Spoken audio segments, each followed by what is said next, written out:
এটা কি মাখছো? মাছের তেল দিয়ে আলু ভাতে মাখছি। তাই? অনেক দিন পর তুমি কাতলা মাছ নেওয়া হয়েছিল, সেখান থেকে একটা তেল বেরিয়েছিল, তাই বলছিলাম। তেল বেরিয়েছিল, পেঁয়াজ আর শুকনো লঙ্কা দিয়ে ভেজেছি, ভেজে তোমার প্রিয় আলু ভাতে মাখছি। এই যে তুমি বেশি নেবে, আমি একটুখানি নেব। একদম। সাথে সাথে এখানে কাতলা মাছ পেঁপে আলু দিয়ে ঝোল করেছি, পাতলা করে করেছি ঝোল। আচ্ছা। আর এখানে আছে এই যে ঢেঁড়স ভাজা, পেঁয়াজ দিয়ে ভেজেছি। দারুণ দারুণ।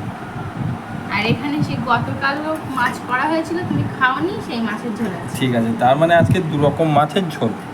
এটা হচ্ছে ঝিঙে আলু দিয়ে করা। ঝিঙে আলু আর এটা পেঁপে আলু দিয়ে। এটা পেঁপে আলু দিয়ে, সাথে মাছের তেল। মাছের এই দিয়েই তো আমি এক থালা খেয়ে নেব। তোমার ভাত এই যে বেড়ে দিয়ে। আর এই হলো ঢেঁড়স ভাজা। ঢেঁড়স ভাজা। ঠিক আছে বন্ধুরা, আজকে এই পর্যন্তই। মৌসুমি দিক, আমরা খেয়ে নিই, আপনারাও খেয়ে নিন। রাখলাম এই পর্যন্তই।